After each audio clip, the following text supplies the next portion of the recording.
It is my great pleasure to introduce tonight's special Think Forward event on modern slavery and off-your business education. This event coincides with this year's 20th anniversary of the UN Protocol to prevent, suppress, and punish trafficking in person, especially women and children.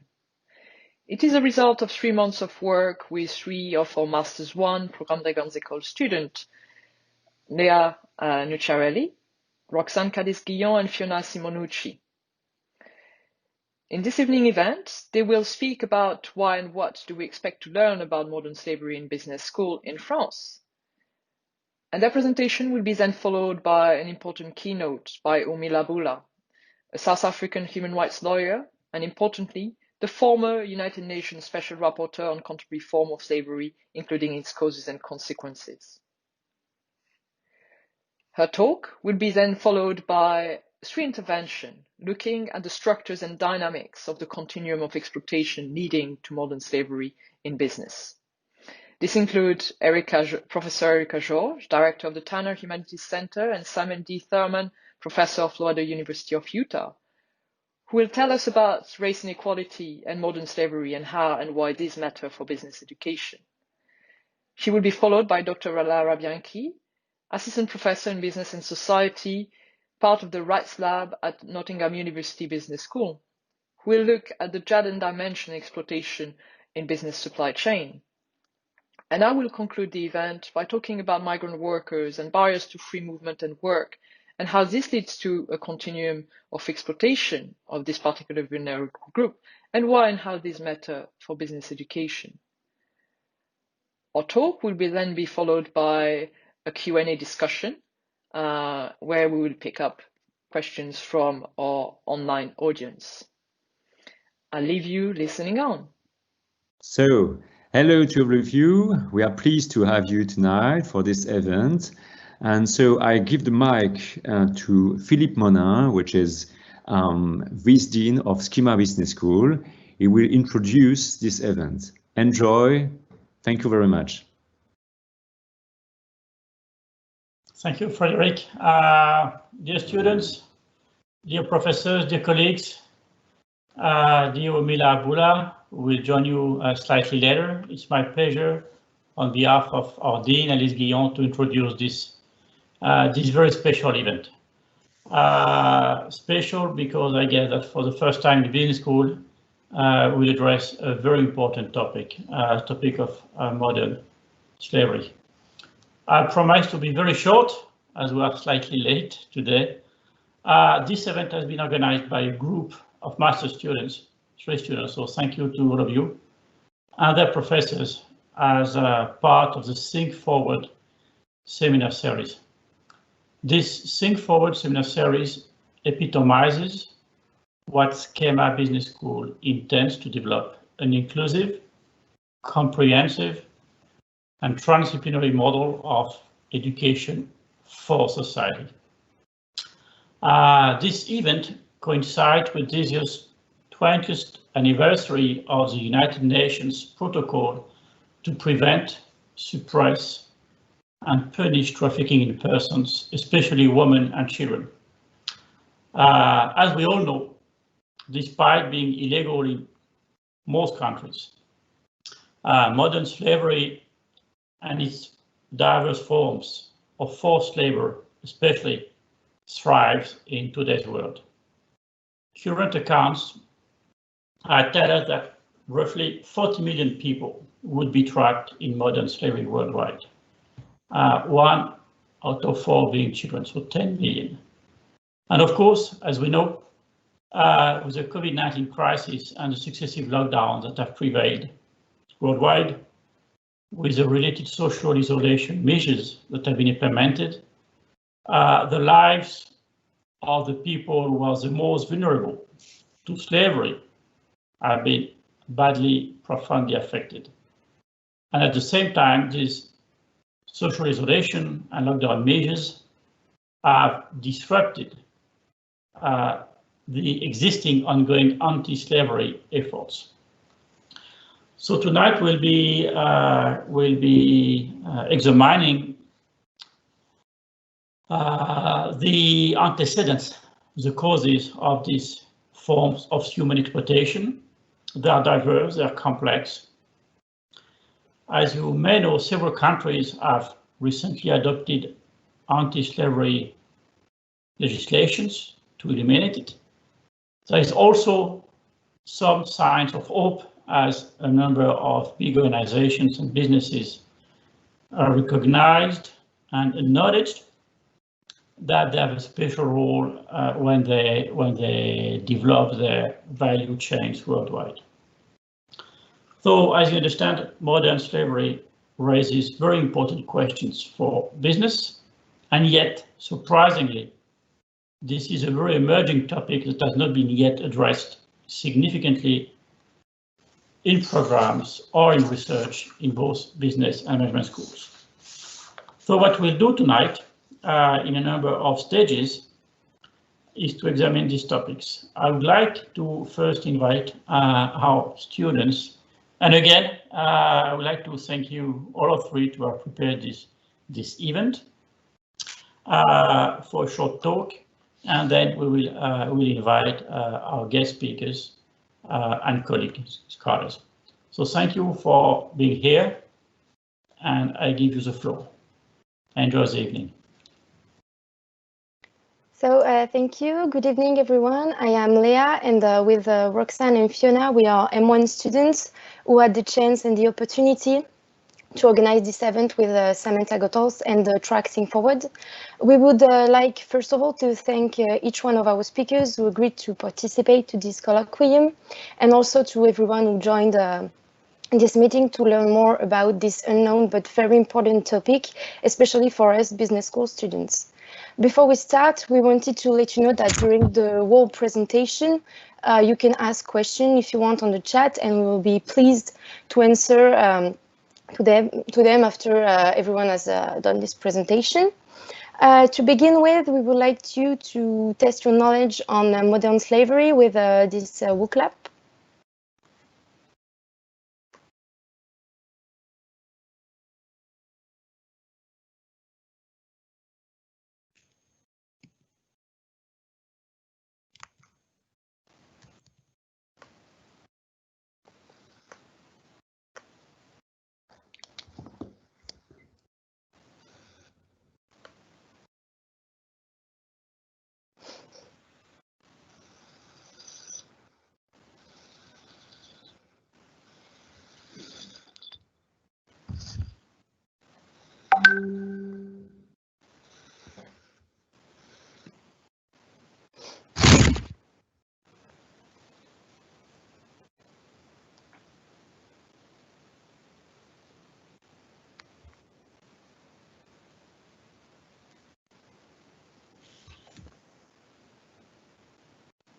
So I'm waiting again, maybe 1 minute, so everyone has the time to answer.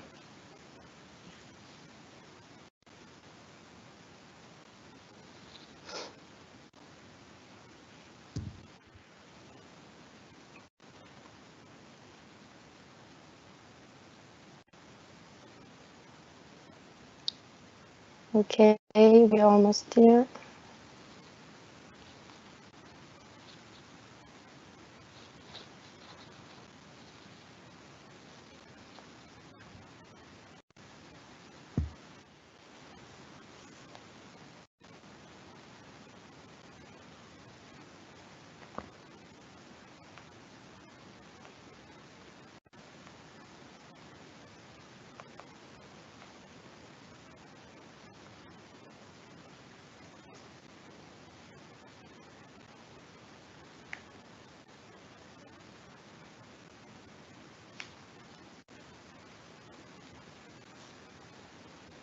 So I can close the votes. I think everyone has answered, almost everyone.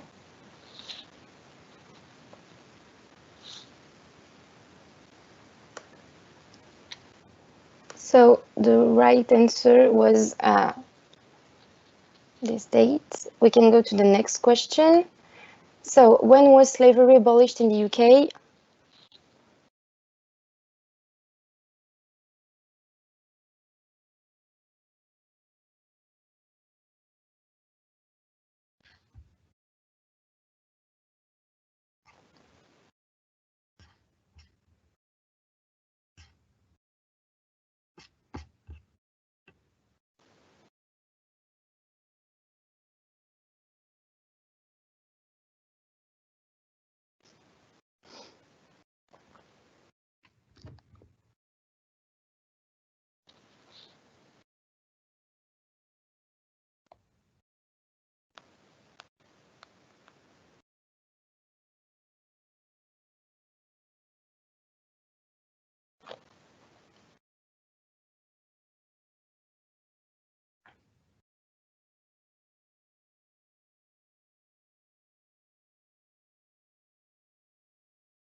Okay, so I can close the vote, I think. We can go now to the next question. So how many people around the world are currently estimated to be victims of modern slavery?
I think I can close the votes. And the right answer was 40 million, which is, as you can see, a huge number. The next question, so how much does forced labor in the private economy generates illegal profits each year?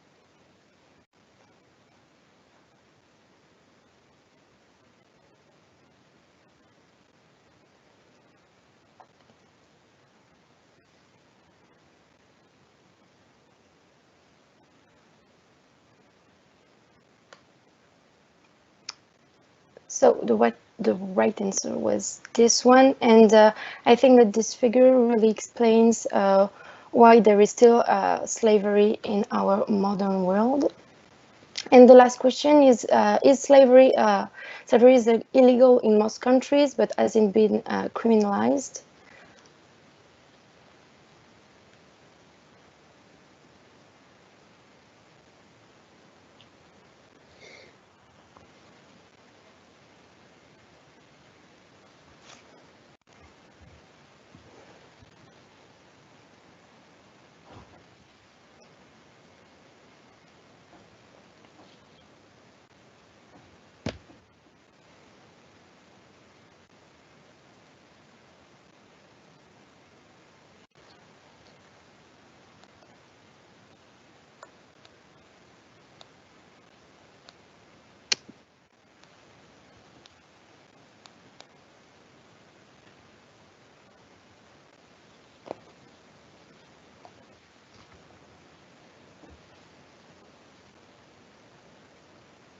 Okay, so I think everyone has almost voted. Yes, so the right answer was no.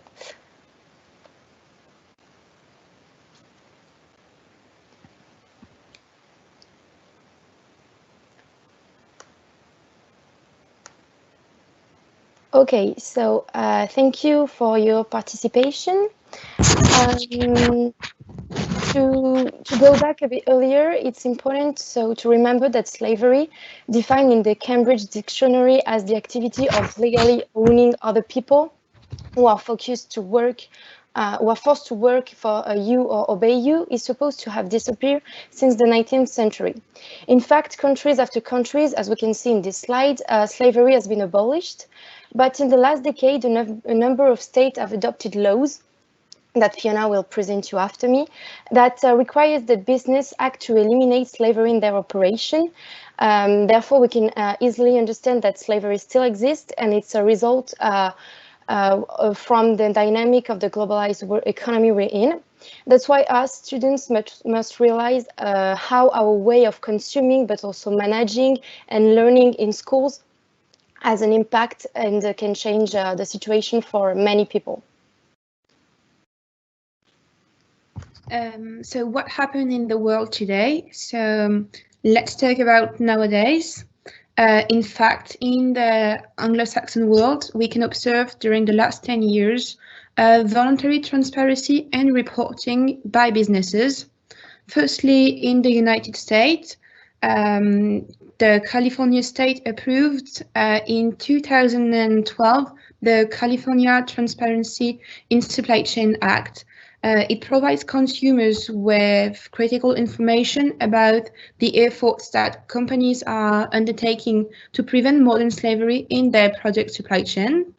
The second country to react is the United Kingdom with the Modern Slavery Act in 2015. The Modern Slavery Act specifies two legal requirements for statements. It requires commercial organization in the UK with an annual turnover of more than £36 million to produce a slavery and human trafficking statement for each financial year of the organization. It must be approved by the board and signed by an administrator and be obviously published on the organization website. And finally, in Australia, the modern slavery reporting requirement was put in place in 2018. It supports Australian businesses to respond to modern slavery and increase information available to consumers and investors. The modern slavery reporting requirements has been modified this year to include the consequences of COVID-19. The British and the Australian acts are similar. They both promote transparency in the action of the companies. Through the reports, government wish to prevent modern slavery. The rise of awareness about modern slavery has led European countries to put in place increasingly mandatory due diligence requirements on businesses. For example, in France, the duty of vigilance law was passed in 2018. The aim of it is to put in place human rights and due diligence obligation for multinational companies established in France. The businesses must produce and publish a due diligence plan to identify the risks and respond to harms. As well, the Dutch Senate has voted the child labour due diligence law in 2019. The aim is to prevent child and forced labour in the value chains for multinational companies established in the Netherlands. In addition, at the European scale, incoming law rules for monetary, corporate, environmental and human rights due diligence will cover serious harms, including forced labour and modern slavery. Thus, there are two different approaches. As we have said, the Anglo-Saxon countries prevent the risk with voluntary transparency and reporting by businesses, while in the EU, countries put in place mandatory due diligence requirements on businesses. So let's focus on what happens in business school. Still, few schools are sensitive to this subject, which affect more than 40 million people around the world, as Leah said before. Indeed, we can observe a lack of concrete commitment from university, and it's important to inform administration, professors and students that modern slavery is a real subject of research outside of history classes. So today we want to raise the awareness of tomorrow's leaders in business school. So I give you the mic to Roxanne.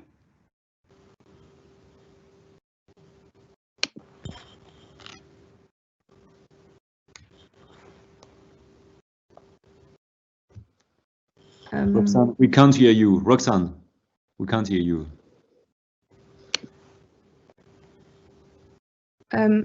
I can continue. So we focus on statements. Can you hear me? Yes. Okay, I don't know why my mic was turning off in cell, but okay. So far we can resume the awareness on business school. Unfortunately, by Discord, modern slavery is hardly in fact a field at all in business and management. To all intents and purpose, it is a non-field. But what about SKEMA? Our school is a pioneering school in engaging with the debate of modern slavery. It is also thanks to it that we are able to organize this colloquium today in order to inform you, students, and also others about this issue. As far as our concern, we have two courses. Next slide, please. Two courses in L3 and Master 1, which tell us and require us to think through the responsibility of business for social issue and human rights. This includes modern slavery. First one, ThinkForward, a course which enables us to participate in the organization of this conference, and human rights and responsibility in business, thanks to which we have been able to see that the problem related to respect of human rights are far from having disappeared in business. In addition to this course, we have semester abroad, which allow us to see how things are going elsewhere and can alert us to modern slavery, even more if we are abroad for internship, for example, in CSR or in ONGs. So we saw that what SKEMA have done so far, but now we thought about how to go further in business school. Indeed, the author Robert Caruana and his colleagues talks about it in one of his articles published in 2020, so this year. Yes, this is a very recent development, unfortunately. Caruana deplored the lack of research and teaching on modern slavery in the field of business and management, even though it concerned a wide range of disciplines. This includes human rights and supply chain, of course, but also less obviously disciplines such as marketing or finance and accounting. Nevertheless, he also shares hopes in this subject is less and less ignored. And I will now explain how modern slavery is related to this discipline that they are taught here in SKEMA. So we have chosen to highlight three of them. First, communication and marketing. First, so consumer reaction to anti-slavery labels. As we've said, this issue is less and less ignored. So consumers are going to want transparency for the company to know what she's done. And these labels are part of that. It could indicate to the consumer the policy of the company. Then we have to doing research on anti-slavery consumption practice and constraining and liberating consumption practice of modern slavery victim. Once again, it is a matter of taking an interest in the subject and its victim, as well as regulating practices. Finally, it is important to learn how to understand. It is important to learn and understand how anti-slavery organizations that are not for profit communicate, and what approach they offer to raise public awareness. So as you can see, the second discipline is in human resources. This one is quite obvious, but the first step in this discipline is to understand best practice in labor organization and management to ensure that employees have proper working conditions and that human rights are accepted. And we know that it's not always the case. In the second stage, it will be a question of exploring the lived experience of new actors and labor market intermediaries involved in management agencies, worker and recruitment. This will help understand the conditions that favor the exploitation of workers, as well as the role of organization forms in the development or stopping modern slavery. And finally, we have finance. Finance also has a role to play in this issue. So we could learn how to develop better indicators of trafficking relating money laundering and terrorist financing risks. to promote collaboration across the sector on human rights due diligence and social risk mapping, to develop detailed leverage guidance, and finally, to invest in digital and social finance, including microfinance, to serve the most vulnerable. These are some ideas and examples of how the issue of modern slavery could be integrated in some of our courses. It will require that programs adapt their curriculum to include new practice, issues, actors, and form of organization that challenge the status quo of doing business just for profit. We think that we have to learn how to do it here at school, because modern slavery is a serious, complex social and economic problem. It is also both a moral and legal imperative for business and manager, and it has been ignored for too long and must be taken into account in all these disciplines. Okay, thank you. It's now time for our guests to develop some precise aspects of this wide and important topic. First of all, we will have Dr. Lara Bianchi, who is assistant professor in business and society and at the International Center for Corporate Social Responsibility in the University of Nottingham. Then we will have Professor Erika George, who is a professor of law at the University of Utah Queeney College of Law. We will also have Dr. Samantha Goethals, who helped us in this project and who is assistant professor in the Human Rights and Business at SKEMA Business School. And we will also have Yumila Bula, who I guess will be introduced by Philippe Monin. Thank you for your listening.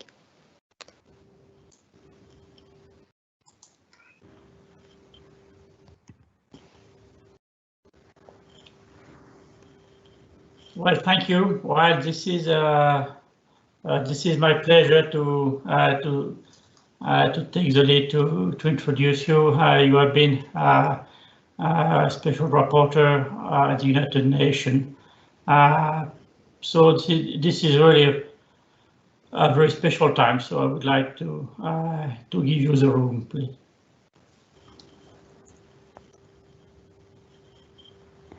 Thank you so much, Philip. Good evening, colleagues and students, and thank you for the kind invitation. I'm so honored to be able to address you at this event on modern slavery and its relationship with business.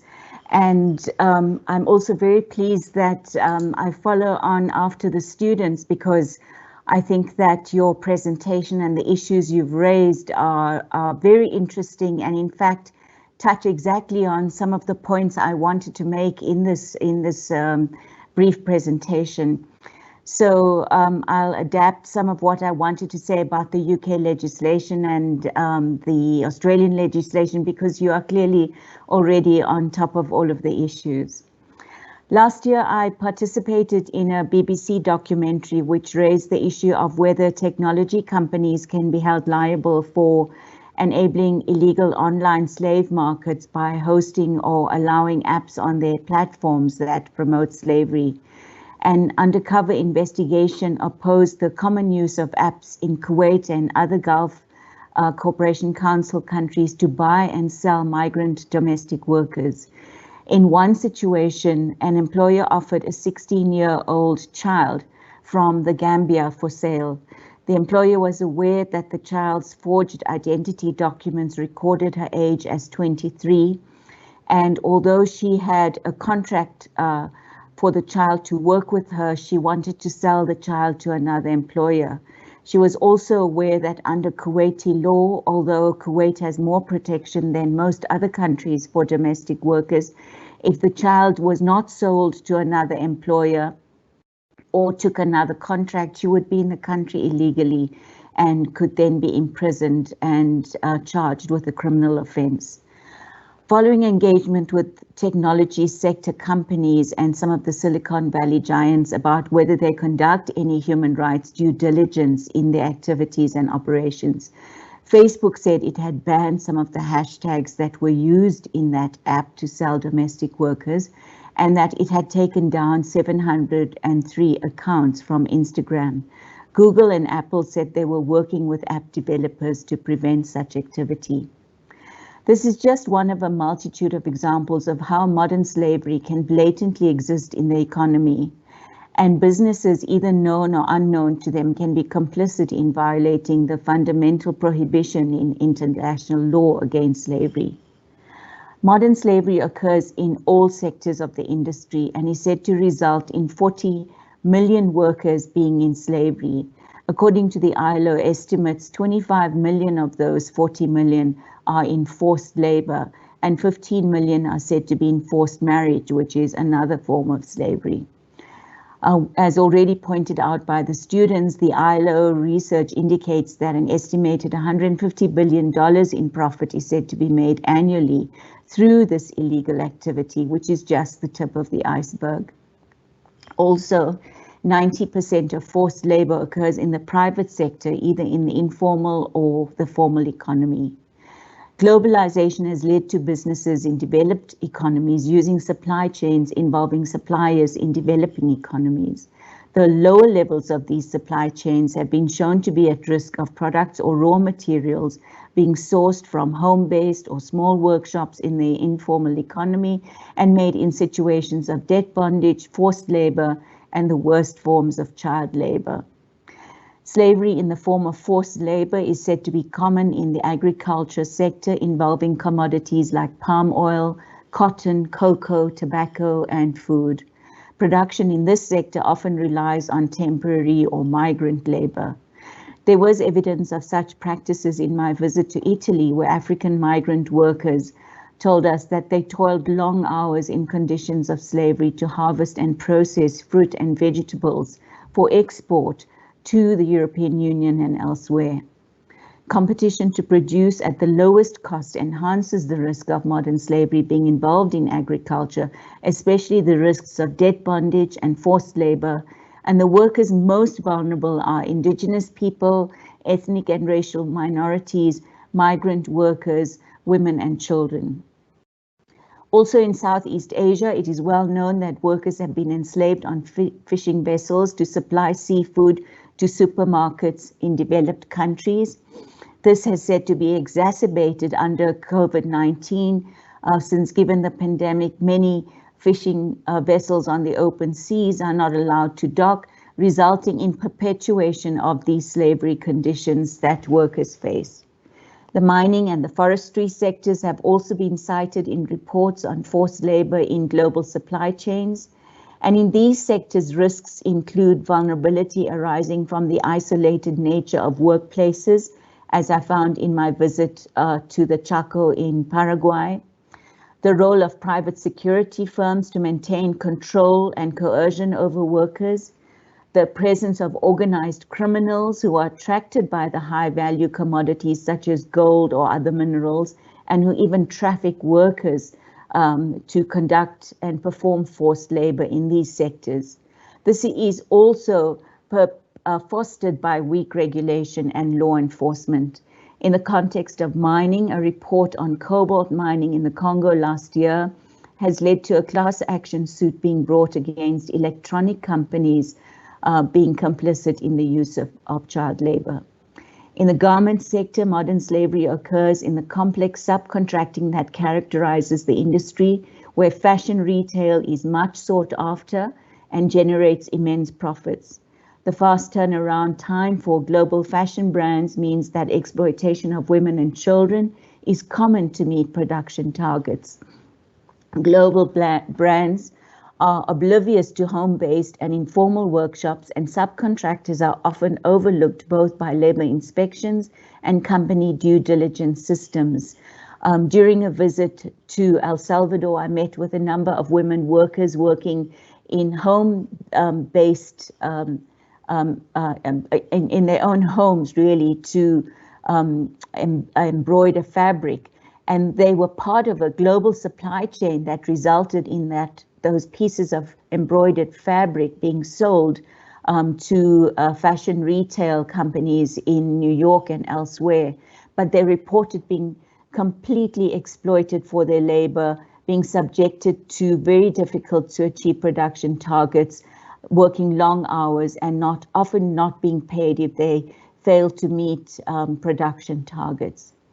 Now, while there is already a body of evidence indicating that workers in specific sectors and countries are vulnerable to forced labor and human trafficking, the COVID-19 pandemic has increased the risk of precarious work and vulnerability to slavery. Workers in Malaysia, China, and North Korea producing personal protective equipment have been found to be working in conditions of forced labor. A recent International Labour Organization report on women workers in the garment industry showed that the imports of garments from Asia dropped by 70% in the first half of 2020, with the resultant impact on jobs and livelihoods.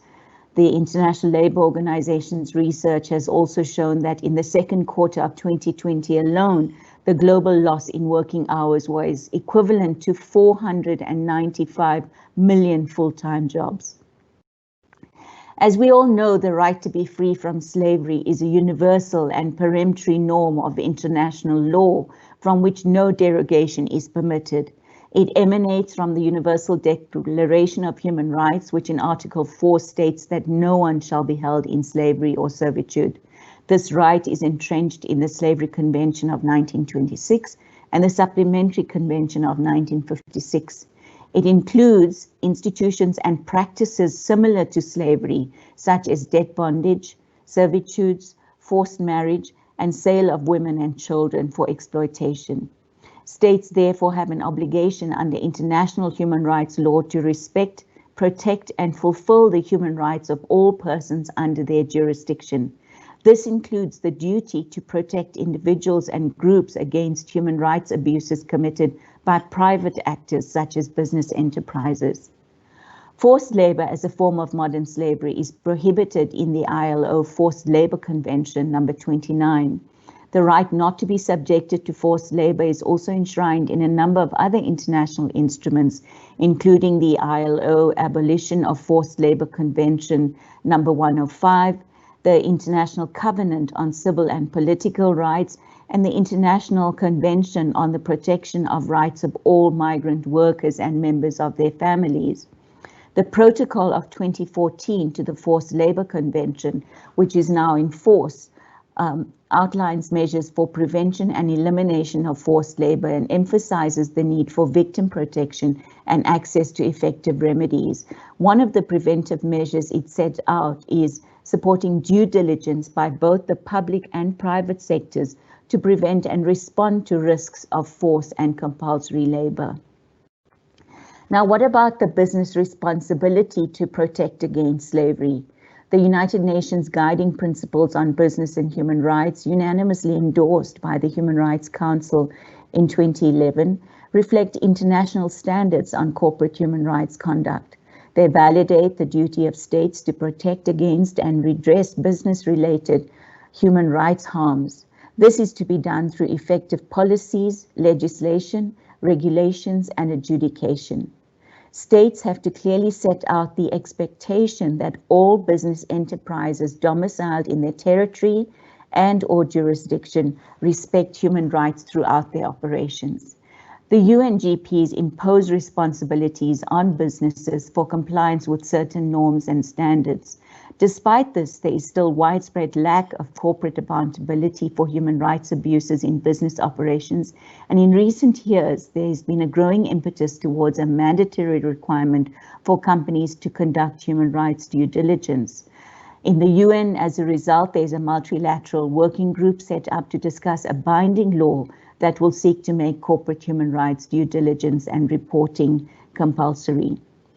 In the last few years, there has been increased concern about going beyond a mere voluntary approach to ensuring that laws contain strong provisions that place civil liability on companies that do not comply with their human rights responsibilities under the UN Guiding Principles.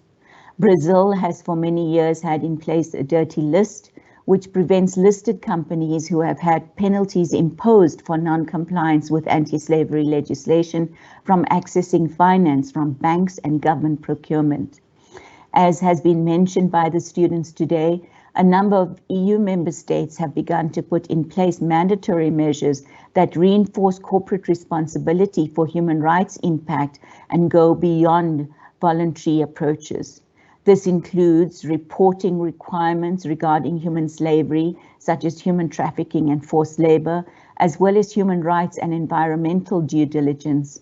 Such initiatives are aligned with the spirit of the UN Guiding Principles, and they are important steps in creating a smart mix of mandatory and voluntary measures. Last week, in Switzerland, a public referendum rejected by a narrow margin business standards, which would have held Swiss multinational companies liable for their human rights conduct abroad. The Responsible Business Initiative would have amended the constitution to increase penalties for Swiss-based companies committing environmental or human rights abuse. However, there has been progress elsewhere, and as has been mentioned by the students, France introduced its duty of vigilance law in 2017, requiring large French companies to monitor and prevent risks of human rights abuses in their business operations and supply chains. French multinationals are apparently championing the extension of such rules across the EU to guarantee a level playing field. The Netherlands has a similar law related to child labor, and parliaments in Germany, Finland, Luxembourg, Denmark, and Austria are also considering supply chain rules. The European Commission is preparing a draft law on business human rights due diligence, which is expected to contain legally binding measures that apply to all EU companies and across all sectors. These new measures endorse the approach that expecting business to volunteer to be subjected to corporate accountability is not sufficient. The students have already mentioned the 2015 Modern Slavery Act passed in the United Kingdom. The Act has been criticized, although it is a positive measure, for the fact that it contains no penalties for non-compliance. And it also creates a loophole that allows United Kingdom-based companies to effectively hide their supply chains if the goods produced do not enter the United Kingdom. In addition, there's the Australian legislation, which has already been mentioned, and also the OECD Declaration on Multinational Enterprises and the ILO Tripartite Declaration on Multinational Enterprises also require mention as key initiatives to assist businesses to avoid human rights harms in their operations. These legislative developments indicate that there is global impetus towards the need to regulate business conduct more strongly. It is based on a recognition that business can and must do more to ensure that governments are able to comply with their obligations under the 2030 Sustainable Development Goals, including Target 8.7, which refers to ending modern slavery, human trafficking, child labor, and promoting decent work and economic growth. It is time for business to come to the table and do what is right for our prosperity as a people and a planet. We are seeing more investors, consumers, and other groups not traditionally associated with monitoring whether production is ethical and fair coming to the forefront of initiatives to hold business accountable. The Finance Against Slavery and Trafficking Initiative is working to ensure that finance sector businesses conduct the necessary due diligence to root out criminals who use the sector to hide money obtained from the illegal trade in human beings and the exploitation in slavery of human beings, and to prosecute them and seize their assets.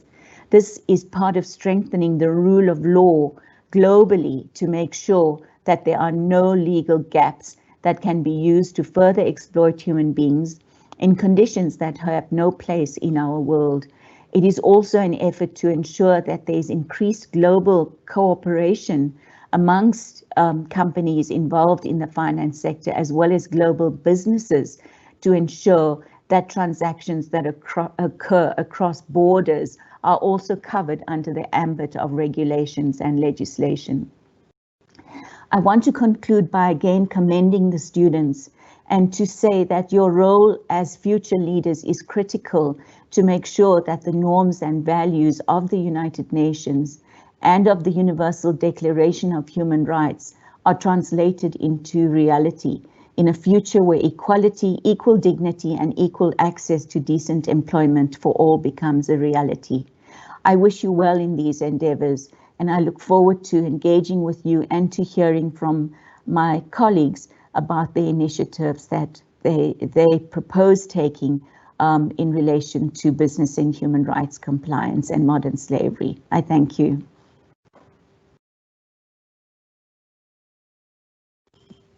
Thank you very much. Now we're going to listen to Professor Erica George on the problematic race inequality, modern slavery, and why and how this matters for business education. Wonderful. First, I'd like to thank the students for organizing this. I could not be more excited and delighted to be here, particularly because I think the business school student has the potential to really shift what's been happening, and that you're excited to learn more and demand that this be taught in business schools is completely brilliant. I also want to thank my colleague from South Africa, who likely is no stranger to racial caste system. And I'm coming to you from the United States, and I'll be talking to you about modern slavery and what race has to do with it. And I would submit to you everything. There's someone controlling slides that I sent, so I'll talk as those go through. But I wanted to begin at the beginning, and I'm going to sound US centric for a moment, because the United States really historically brought slavery into its highest and most effective and atrocious form. So just pausing on the slide that is first, when I was invited by you, your students, the students and your faculty member, Samantha, thank you very much for this. I'm delighted to be here. I was given 3 questions. What is modern slavery has been covered by you and by our keynote speaker, but I wanted to make a point that it's distinct from slavery past. I was also asked to talk about what it has to do with business, and I would suggest to you everything. It in fact was a very lucrative business and a legal one in times before, one that ultimately created the United States and made it the economic powerhouse that it became. Largely due to the legacy of chattel slavery. And then what could be done in business education? So I'm talking to you from a law school. I'm a human rights lawyer. I teach international human rights law, but I also sit in the College of Humanities. And there I have colleagues in history and philosophy, in literature and languages. And I think all of those have much to bear on business education. And I'll explain a bit why. So I was also asked to talk about what does race have to do with slavery? It is racism that allowed the foundation of slavery in its most pernicious forms to persist. Economic dictates and policy allowed it, but what really cemented the sustainability of slavery for over 400 years in the United States and what continues it today is linked to not respecting the common human dignity of different people of different races. In fact, it depends on racism, which is dehumanizing. It also doesn't show itself. It's difficult to detect. So at the bottom of this slide, I have Article 1, Section 2, Clause 3, Article 1, Section 9. These are clauses in the United States Constitution where the word slavery never appears, the word black never appears, the word African never appears, but the law protects an institution of property holding where people were property. And where people weren't even fully people. One of these clauses speaks about persons that are 3/5. That would have been an African enslaved person and their descendants. What was different about slavery past was not only was it a condition of servitude, it was an identity. It was defining, it was defined in law and mandated by law, and something that was inescapable. So free and slave became indistinguishable, and if one was black, one could be free but not be a citizen of the United States. So setting up this notion that there's a caste system that one cannot get out of by virtue of emancipation or anything else. To the next slide, please. So at the heart of past slavery and present day slavery is a legacy of commitment to inequality. Some of that is driven by the convenience of an economic environment that demands inexpensive, cheap labor or wholly owned labor, as the case was in the United States. But what it relies on is having a vulnerable population that can be exploited, that could be exchanged and traded and owned, essentially without liberty. Even when the badges and incidents of slavery are removed, inequalities remain. And I would suggest to you that the racial inequalities persist to this day to make people continually vulnerable to modern forms of slavery, where the distinction between the past and the present is now there are many laws that make slavery illegal. Slavery is a jus cogens norm, which is an international customary understanding that it is always illegal. There are no exceptions and conditions, and yet it persists. And principally, it persists in being a problem for people who are racialized minorities, whether that is, as our keynote speaker explained, in Italy, the United States, Turkey, the populations that replaced African descendants, peoples enslaved in the United States, have largely been Latino agricultural workers. An interesting wrinkle in US law, while we have labor protections in factories, farming and agriculture remains a difficult place to regulate labor rights. Some of that is because of the legacy of slavery we have, the agricultural production being family-based and small, and even when it's scaled to industrial agriculture, the rights to organized labor are not as robust. This is the importance of understanding a history of an economic context that worked for a country for a time and how that carries forward. Next slide, please. So what does the past have to do with today and modern slavery have to do with us? What does it have to do with business? Again, I would submit everything. In the upper left corner of this slide, which I know is very difficult for you to see, is an analysis done by the the US Department of Labor, looking at all the different products that are in daily use that are touched by the hands of slave workers. Those are industry sectors that many of you will go on to be employed in, to employ others in, and to lead.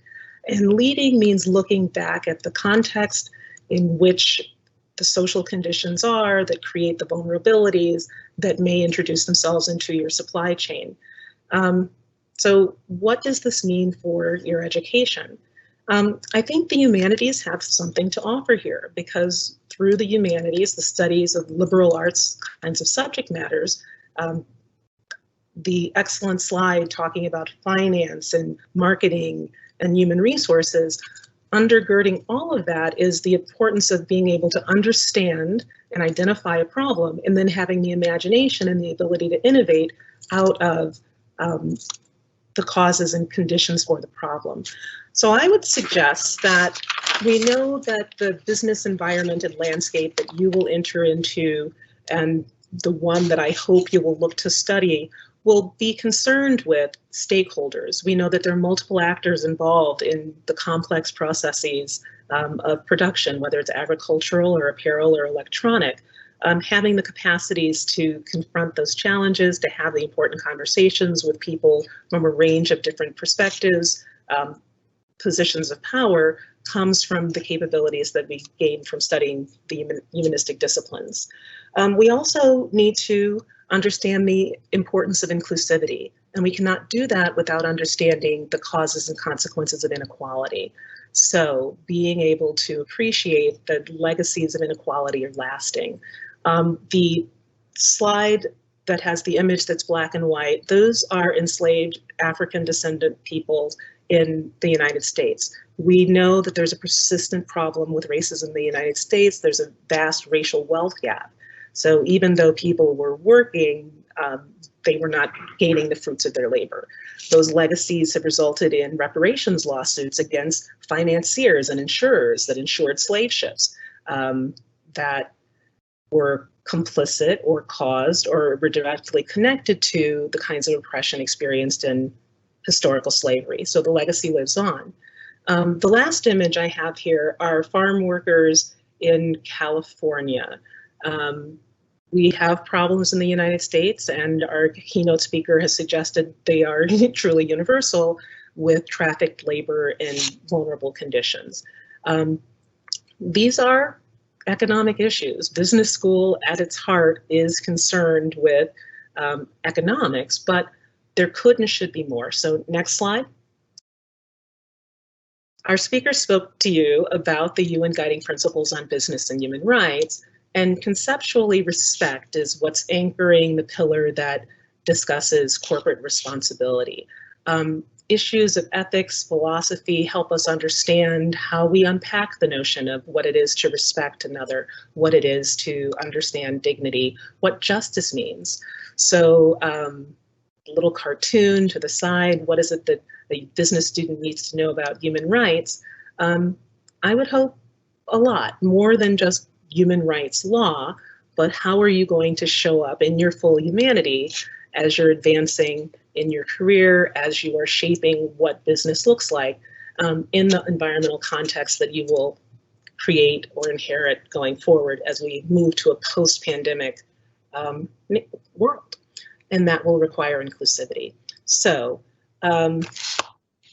in closing, I think the last slide is that, moving forward. I'd like to leave you with an understanding that race is at the heart of modern slavery and historic slavery. It's often difficult for us to talk about. I don't know that there has been much space in business school to talk about race or racism, and it requires a lot of courage to do.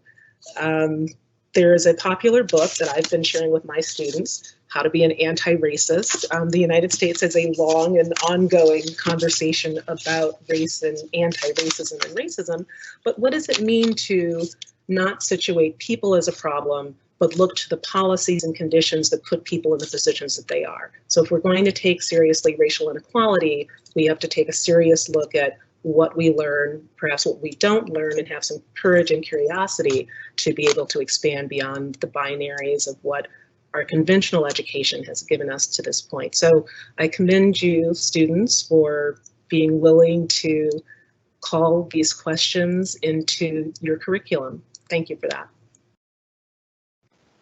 Thank you very much. So now we are welcoming Dr. Lara Bianchi, who will talk about the gender and exploitation in supply chains, why and how this matter for business education.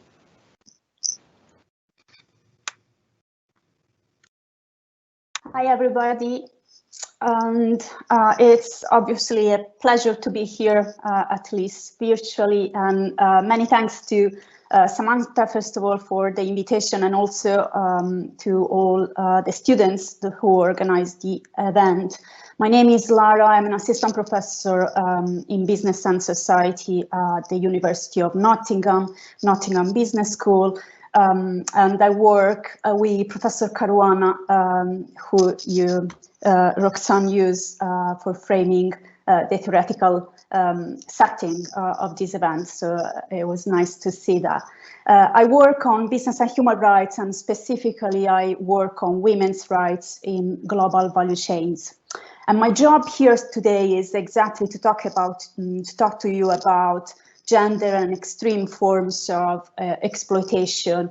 But I want to start with a more general consideration, because I think there is a fundamental shift occurring in the relationship between business and society, which started a while ago now with globalization, and which is very much impacting established business models based on neoliberal theories, which are the ones that you study at the business school. So the way basically businesses are traditionally conducted is still too often based on mainstream business theories that were developed decades ago now, and that don't take in consideration the new role of companies in society, their direct impacts on people, and their very much political role.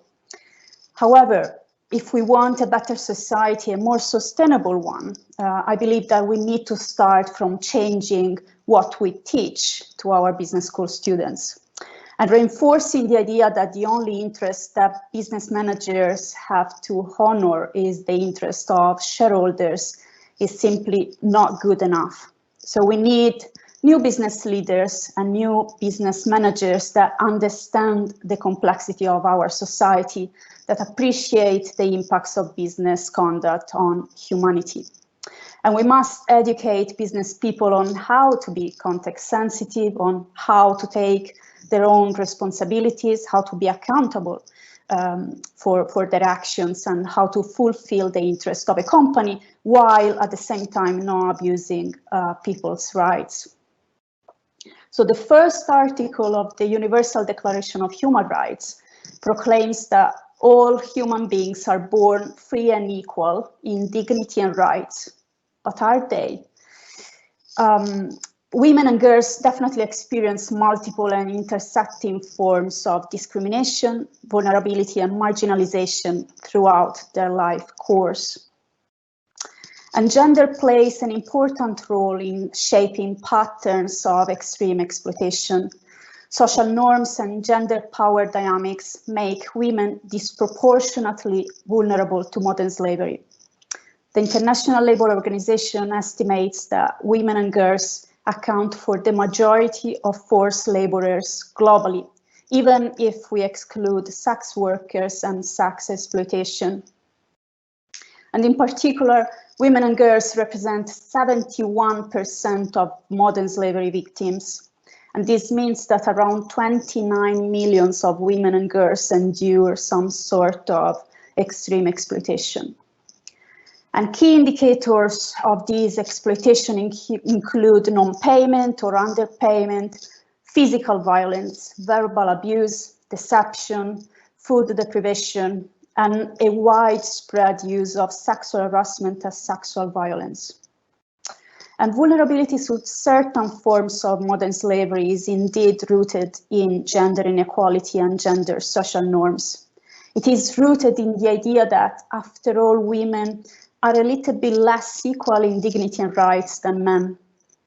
And research so far have found that women workers tend to experience more severe forms of extreme exploitation, and that business models take advantage precisely on women's unequal position in society. And this is the case of labor-intensive global supply chains that rely on cheap, casual, and informal forms of labor. And this is crucial for understanding the nature of women's work and exploitation in supply chains. Because of care duties within their families and because of their entitlement de facto to fewer rights, women are often forced to accept informal and very precarious jobs, sometimes under indecent working conditions. So women workers in supply chains tend to have no written contracts, no clear job description, no representation whatsoever, and very, very few rights. All of this restricts, of course, the ability to contest exploitation and abuse. And modern slavery still now remains a viable management practice for many companies in value chains, despite being universally condemned as unethical and indeed illegal in most jurisdictions. Many of these companies that use modern slavery as suppliers of bigger buyers, and they're very much integrated in global value chains around the world. And under pressures from multinationals at the top of these chains, often small suppliers and producers need to lower their costs, and they do so using slavery, basically underpricing a resource that is labor. It is what the literature has defined as the race to the bottom, with severe consequences on decent working conditions. And I want you today to reflect on a specific aspect that contributes to this widespread use of exploitation at the global level. That is the complete normalization of abuse of vulnerable workers, especially female workers. Women who find themselves in situations of exploitation very rarely rebel, very rarely they report their situation to the authorities, for example. And this is in part due to the inaccessibility to formal grievance mechanisms, to the fear of retaliation, and even to shame. However, one of the main reasons why women don't report their abusive situation is, in my opinion, because they don't recognize it. They lack awareness of their own rights, and as we said, they normalize the fact of being abused. And this is particularly true in fragile contexts, such as in conflict-affected societies, where violence is part of the daily life and extreme exploitation, slavery, looks like a natural consequence of a toxic environment, the only real option available. So as a consequence, women lack the awareness to fully appreciate where then human dignity is infringed, and women lack the agency to seek remediation and restore their rights. The normalization of abuse erodes women's sense of self so that they might not feel worthy enough for human dignity. And women might not have the moral capability to recognize that abuses perpetrated against them are injurious, unjust, and immoral, and often illegal. And I'm not calling into question women's capacity for full moral agency, but their actual capabilities to it, given their social and contextual conditions. And this might sound as something relevant to feminist studies or to human rights and developmental studies, but as a matter of fact, it should be a concern for business and management studies as well, because business people and future leaders have the power to change things. They must be conscious and aware of the normalization of exploitation in women and for women, so that they can take action when they design policies and practices for eradicating modern slavery in their global supply chains. And I think I'll stop for now, and I'm happy to take any questions later on. Thank you.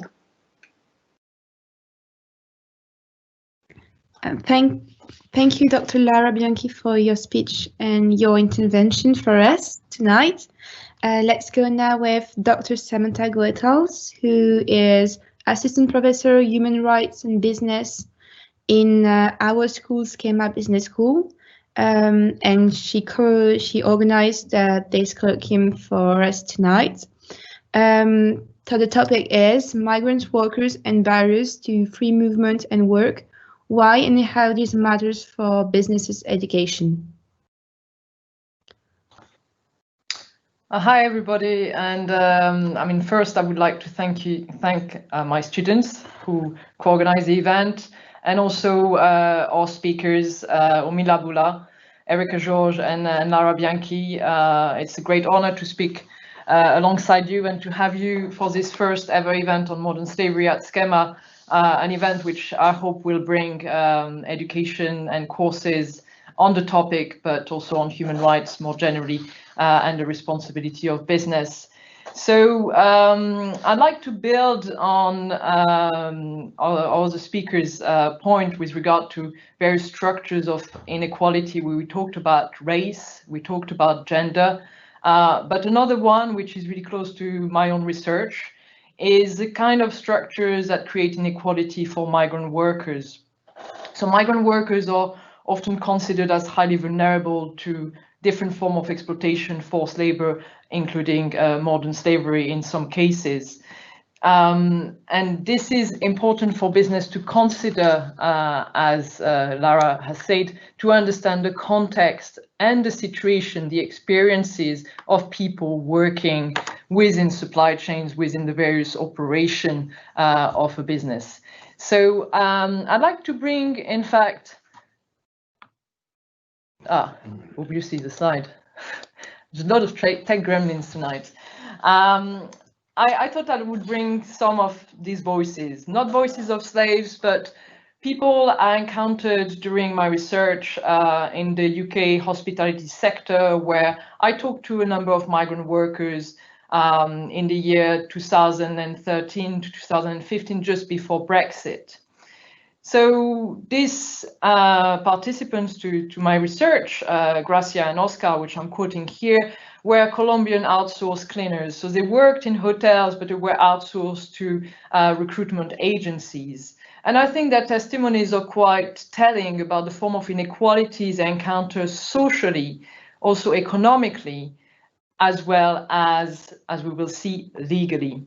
So Oscar, in our interview, told us that they didn't give him contracts and he wasn't sure about what the terms of his work were about.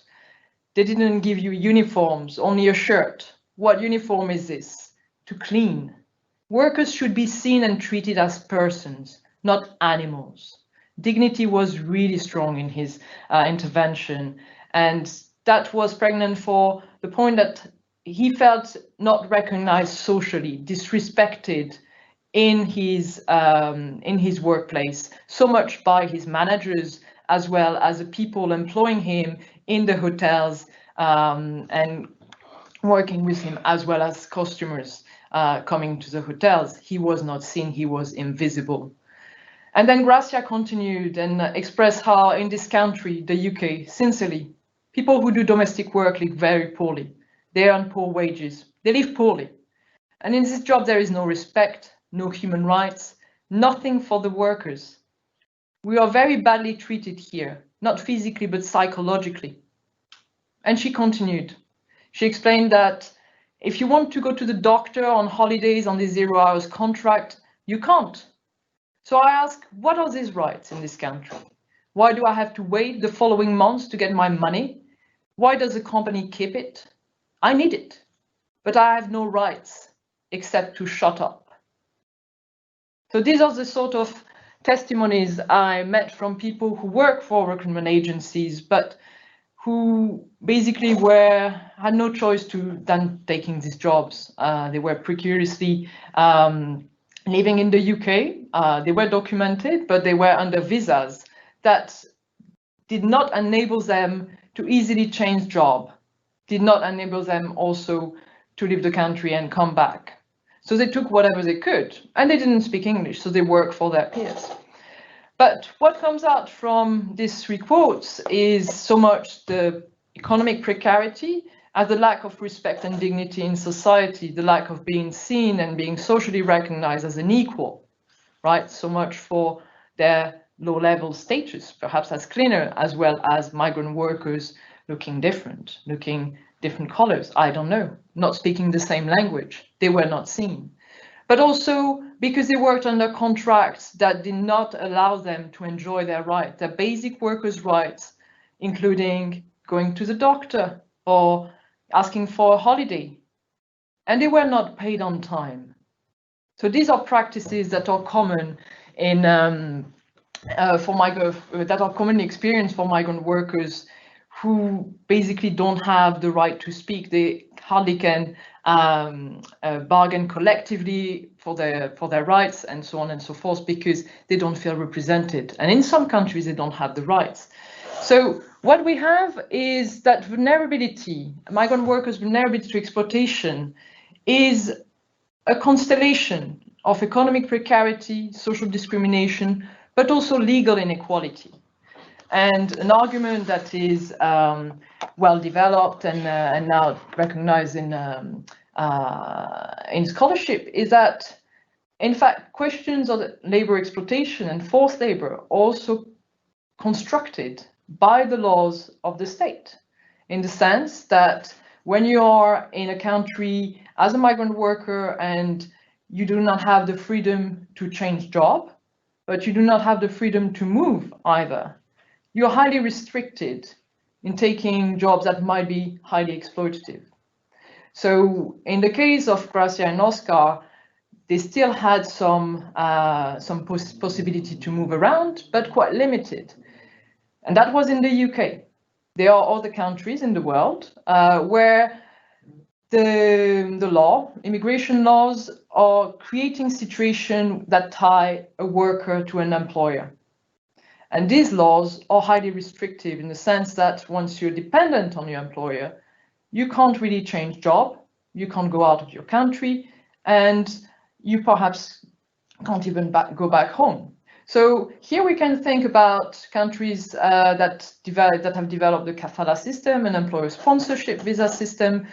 And this type of visa system basically will enable somebody to come in the country to work for a specific employer, a single employer, who might take the worker's document.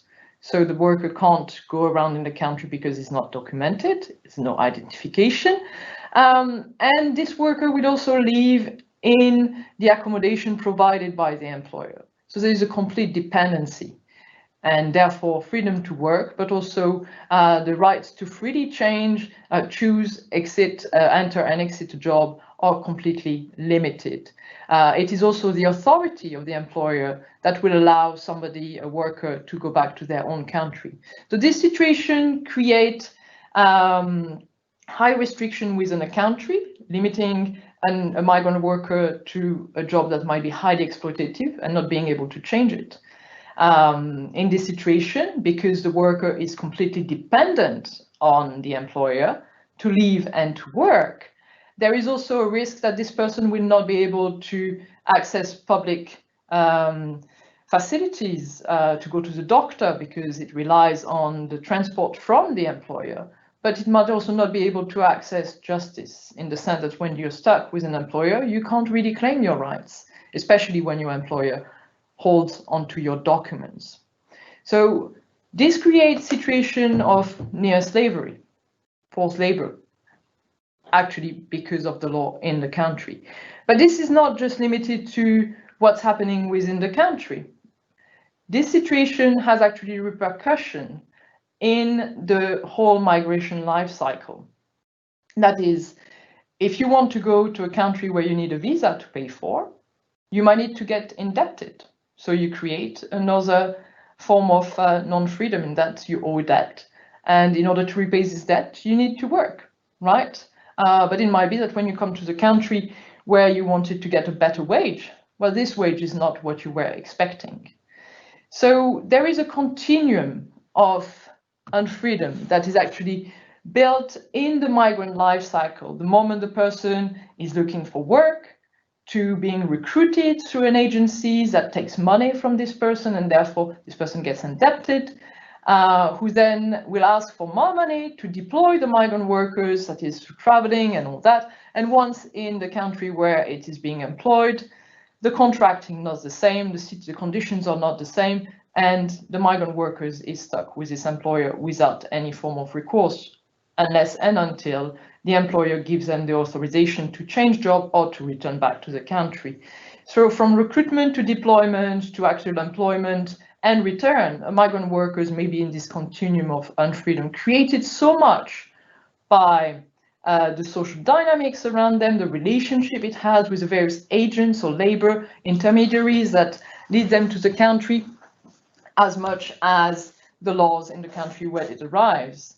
So why is this important for businesses? And why do we need this type of sociological but also legal lenses? It's because businesses nowadays, any businesses and those especially who rely on migrant labor, need to understand the sociological context as well as the legal context that restrict a migrant's freedom so much to get to move, but also to get work and be able to change work. So a big company operating in Qatar, for instance, to construct the FIFA 2022 World Cup stadiums and all that, should have and carry out the due diligence with the migrant experience in mind to understand how its own activities and responsibilities over its labor contractors are actually leading to form of unfreedom on the migrant workers. So basically, that company that recruits or that works with contractors in Qatar that then recruits through the labor supply chains, we need to understand the whole thing. And by taking a migrant perspective, it will understand the dynamics that restrict their freedom and create power relationships that undermine the freedom, the workers' freedom to speak up and to challenge their working condition, and understand also the legal restriction that stop the workers to change job and actually move on. So in a way, what I'm suggesting here is that bringing sociological lens, legal lens, but also taking the experience of the vulnerable people to account when a company does its human rights due diligence could be a way to contributing to eliminating forced labor, slavery from supply chain. So it's very important to take into account all this contextual information, but also all the relational aspect that shape a migrant vulnerability to exploitation. I will stop here, and I think I've contributed to adding another layer as to the various forms of racial inequality and gender inequality that contribute to exploitation in business operations.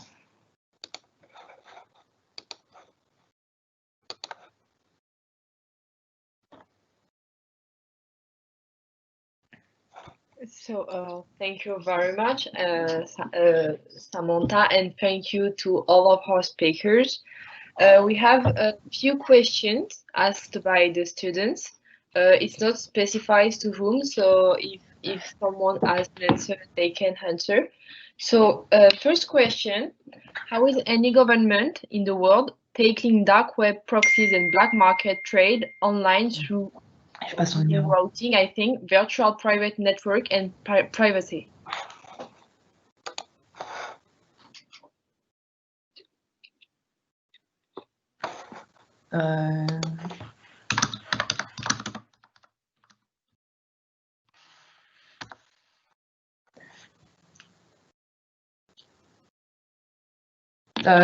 Roxanne, do you mind repeating the question? Sorry. No, of course. So we have a third question, which is, how with any government in the world tackling dark web proxies and black market trade online through opinion routing, virtual private network, and privacy? I think it's about human trafficking, you know, on the dark web, things like that.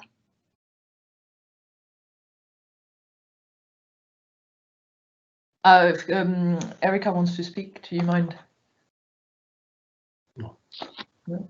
Oh, I wasn't seeing the question. Sorry, but it was the dark web and what can be done to stop trafficking on those platforms. Yeah, I think so. So what governments can track this on the dark web? I think coordinated law enforcement and sharing of information between nations. Interpol has a role to play in this. There needs to be greater state commitment to coordinate and share resources and information.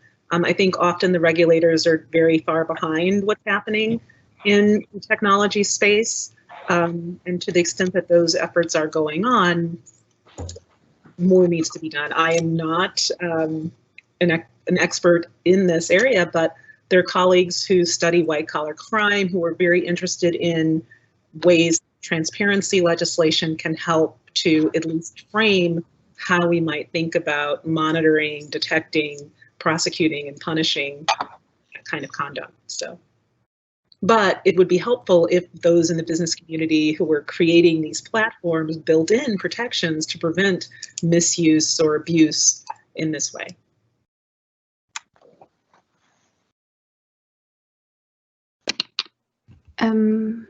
Thank you. So the next question is, do new accountability laws on EU companies apply to outsourced labor in China? They put an example like Apple exploiting Chinese labor.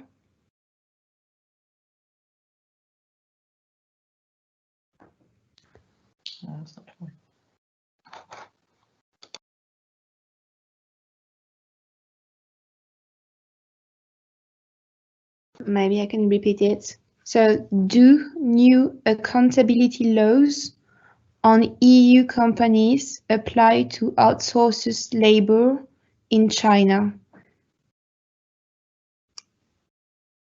I can take that if you want to.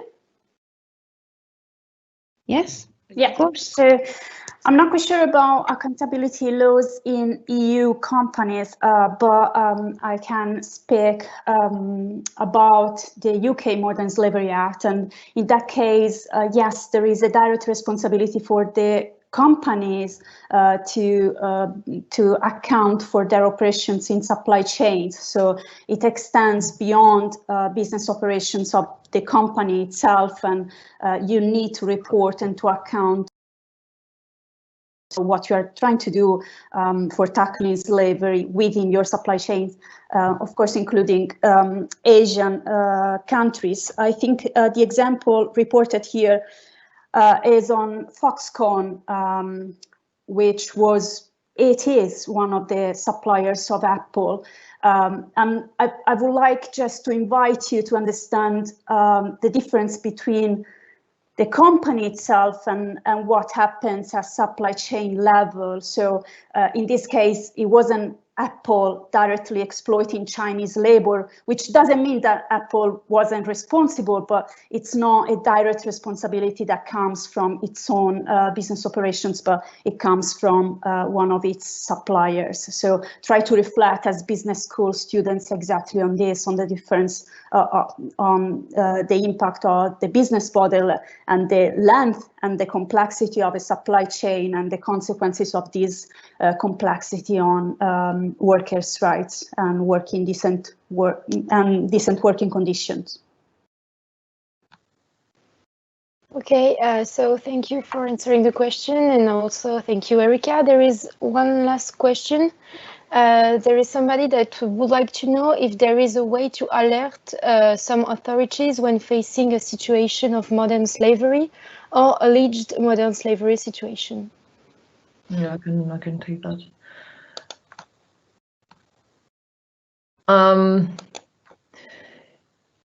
So this is the case in the UK, where you have a modern slavery helpline that has developed after the Modern Slavery Act, where companies obviously required to report on what they're doing for against modern slavery, but the government has deployed a gang master licensing agency force and also the police on the case to identify cases of modern slavery within the UK and to enable people to report about suspicious signs.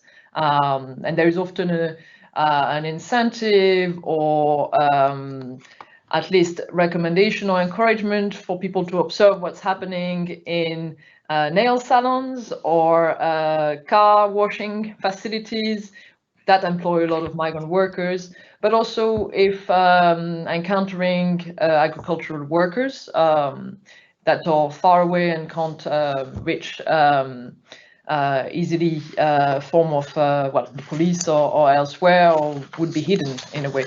So in the UK there is this possibility. I'm not aware of that in France, but perhaps this is because I'm back here and new to it.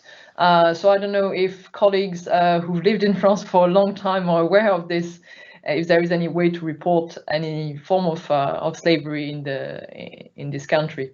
I know it's in the UK there is so much done to identify the signs the moment you come into an airport, often also on the street, and there are various even community events to push that forward, to identify signs.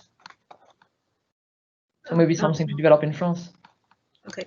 I also don't know the French circumstance, but in the US, there have been multiple initiatives to raise awareness and also to provide helpline alerts for people.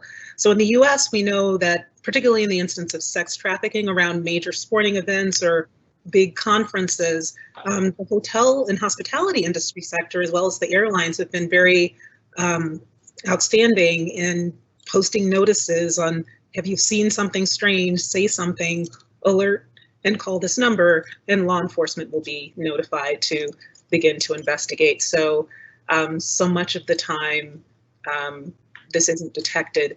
It doesn't seem to be as highly evolved in the labor rights. However, around sex trafficking crimes, there's a lot of activity in the US and a lot of awareness. Okay, thank you very much. I don't know, I think there are no questions anymore. No, I don't know if anyone has anything to add, maybe.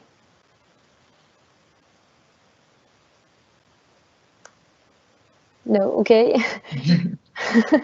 So thank you, everyone.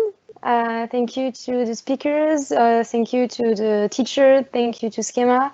And I don't know, thank you, Samantha, to give us the opportunity to organize this amazing event. And I hope everyone knows more about modern slavery and is more aware now. I'm gonna close. Well, since Leah kindly thanked me, I'd like to close the event on behalf of everybody, on behalf of Frédéric and Rodolphe, who also enabled us to run this event through the ThinkForward initiative.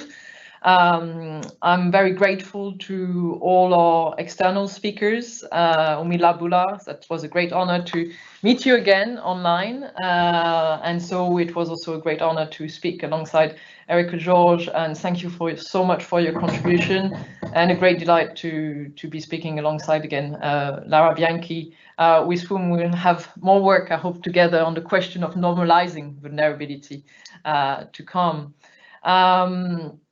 I truly hope that we can continue working on the question of modern slavery and human rights due diligence and business responsibility at SKEMA in different ways, not just events. I think that will be my closing. Again, thank you so much, everyone, for your contributions and for the questions we had. Sorry for the delay, obviously. Some tech issues, but we needed to have that. So thanks a lot, and a very good evening to everybody. Thank you very much. Goodbye. Bye. Bye-bye. Bye. Thank you. Thank you. Bye-bye. Bye-bye. Bye.